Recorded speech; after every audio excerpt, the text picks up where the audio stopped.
breaking news right now. We're following the Department of Homeland Security conducting a raid at a house in Field Hills, believed to be connected to Sean Combs, the rapper and music executive, perhaps being linked to a sex trafficking investigation. From ABC7, a large police presence at the homes of Sean Diddy Combs in Homely Hills. This house is owned by Bad Boy Films. Homeland Security swarming the house in what they say is an ongoing investigation into human trafficking. And we are following breaking news right now coming out of South Florida. Chopper 6 live right now. This is over the Star Island home of rapper Diddy. Savage! I'm a savage! Oh! I'm a savage! Whatever I want, I'm going to get! Whatever I want, I have to get! Jail would be crazy, but I think like career-wise. Canceled, officially, done? Yeah, I think it's over. It appears that Diddy is gearing up to face another legal battle as he finds himself entangled in a new lawsuit which has all the footage needed to prove he is guilty. Welcome down the rabbit hole, friends. Skeletons are breaking out of Puff Daddy's closet.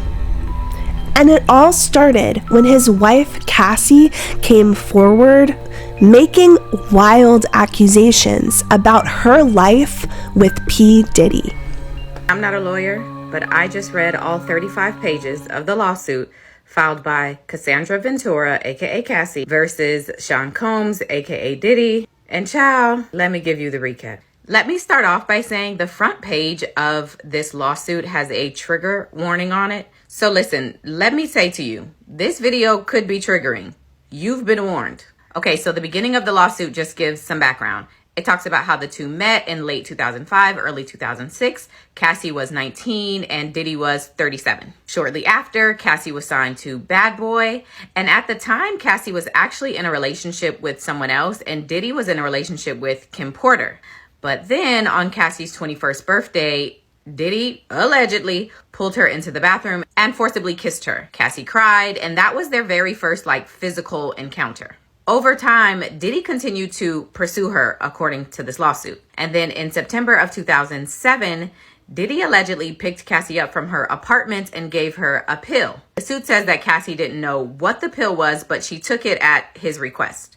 She later learned that that pill was ecstasy, allegedly. Then there's a story told from 2007 when Diddy allegedly paid a promoter to create a fake flyer for a party Cassie was hosting, but not really because it was fake. And it was done to give her a reason to go to Miami and get away from her boyfriend. During that trip, it's alleged that they did a ton of drugs, and that is when they had their very first encounter.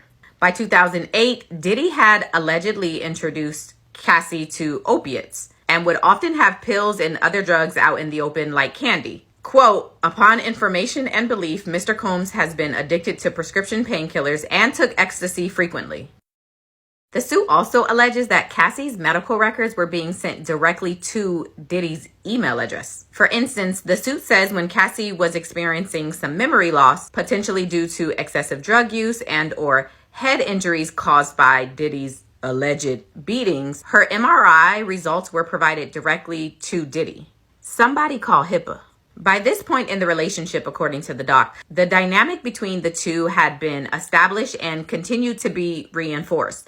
There's the 20-year age gap between the two, Diddy's high-profile position as a music mogul in the industry, and then he's the CEO of the label that Cassie is signed to. He's also, according to this document, aggressive and demanding, requiring blind loyalty from anybody he works with, and he constantly flaunted large amounts of cash, which was quite intimidating for Cassie. He also paid for her apartments, her cars, her clothes, and vacations. And all of this combined contributed to Cassie's feeling like her entire life was under the complete control of Diddy. And then the lawsuit goes into violence and abuse. The suit tells multiple stories of violence in the relationship. From a story of Suge Knight being spotted at a LA restaurant and Diddy allegedly getting dressed, retrieving multiple weapons, and running out of his house to go to that restaurant, to Diddy allegedly demanding that Cassie hold his weapons in her purse, knowing that she was scared, all the way to Diddy allegedly violently beating Cassie and then exercising his money, power, and influence to hide the bruises and at times hide her until she was healed. There are a few stories told in this lawsuit that allege Cassie was kicked or stomped, and even with staff or security witnessing the violence, no one would say anything or challenge Diddy. The lawsuit then goes into alleged trafficking. It claims that a few years into their relationship, there was an arrangement referred to as freak off or FO, in which male sex workers were hired for Cassie to engage in acts with, and Diddy would watch. These FOs would take place at hotels all around the country, which is where the trafficking part comes in, and heavy amounts of drugs and other things were always supplied. Diddy would allegedly give instructions during these FOs and record them. And even when Cassie would delete the footage, Diddy would tell her he could always recover the footage regardless if she deleted them. At one point, the lawsuit says that Diddy allegedly made Cassie watch one of the FOs that she thought she deleted while they were on a flight.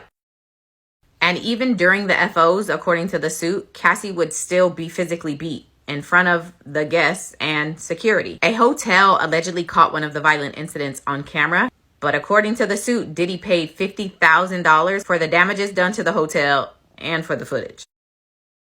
There's a story in these docs that allege that on Cassie's 29th birthday, Diddy held one of Cassie's friends over the balcony of a hotel like a child.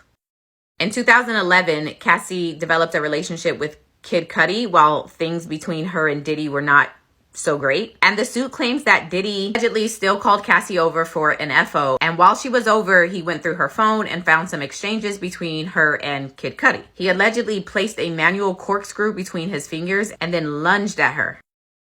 Cassie leaves. She stays with Kid Cudi. She comes back. She's met with more violence. She eventually stays with her mom. They start working things out. And then in February of 2012, during Paris Fashion Week, Diddy allegedly told Cassie he was going to blow up Kid Cudi's car. And he wanted Kid Cudi and his friends home when it happened, according to this doc and Kid Cudi. Around that time, Kid Cudi's car exploded in his driveway. In September of 2018, Diddy and Cassie allegedly met up for what Cassie thought was going to be a breakup dinner of sorts. Following the dinner, the two went back to Cassie's apartment, which was paid for by Diddy. And while there, Cassie claims that Diddy her while she told him to stop and tried to push him away. The suit says that the birth of Cassie's children has given her a new lease on life and given her purpose in her life, but that she has struggled with addiction to drugs and alcohol that were all established and fueled by Diddy. She has had, quote, difficulty sleeping, eating, and her relationship with her family has suffered. She's even had thoughts of unaliving herself. She says that she is rebuilding her life and her career, and she is now ready to, quote, confront her abuser and hold him and those who enabled his abuse accountable for their actions. So 3 of P. Diddy's homes just got raided. 1 in Miami, 1 in California, and 1 in New York. We are about to uncover so many secrets. Breaking news right now, we're following the Department of Homeland Security conducting a raid at a house in Holmby Field Hills, believed to be connected to Sean Combs, the rapper and music executive, perhaps being linked to a sex trafficking investigation. He got some shots of a few people coming out of the home. Those people have been detained. Now, we're trying to still connect the dots. We do have some sources on scene here that we're getting this information from. We were actually the first ones here with about 30 different law enforcement vehicles at least. There are 3 Bearcats on scene here. This just all unfolded, Sandra, I would say, less than 10 minutes ago. We got here even before the crime scene tape came up. So we're just down the hill. If you look up this street where Tony is right now to the right, you'll see one of those Bearcats and law enforcement. And on the other side of those bushes, basically, is that home that is registered to Bad Boy Films, which is part of Bad Boy Entertainment. And the home in particular is registered not only to Bad Boy Films, but to one of P. Diddy's daughters. They are heavily armed, and they've been very tactful, would probably be the best word to use, as they made entry into this home this afternoon. We actually watched them as they made their way through one of these side gates, and as soon as they got inside the home, the first things they did was made their way into this garage that you see is open right there. Now, they did take a couple people into custody. We witnessed that. Now, are they under arrest? Are they just being asked about what they know? That I can't answer, but I can tell you there's 3 people right there that were taken into custody, were inside that home at the time of the raid. We did see a bunch of investigators going in, making the raid and clearing that as well. So they're going to do a thorough search as they conduct this raid. And so far, Stu, from what I understand and from Haley on the ground there, they have not seen, and we have not seen from our vantage point, any sign of Sean Combs, the 54-year-old who is believed to be the property owner of this. Y'all, stop. I'm Ellen Leva, live from ABC7. A large police presence at the homes of Sean Diddy Combs in Homely Hills. This house is owned by Bad Boy Films. Homeland Security swarming the house in what they say is an ongoing investigation into human trafficking. Diddy's homes in New York and Miami were also searched. At least 3 people were seen outside the home in handcuffs. It's unknown how these people are related to the investigation. Breaking news right now coming out of South Florida. Chopper 6 live right now. This is over the Star Island home of rapper P. Diddy, where 4 law enforcement sources tell NBC News that a search warrant has been executed by federal agents with Homeland Security investigations. Now we're hearing another search warrant has been executed at his home in Los Angeles. Now at this point, it's unclear why. We know that the rapper, whose real name is Sean Combs, has faced accusations of sex trafficking in recent months. Last year, singer Cassie sued Combs, accusing him of abuse.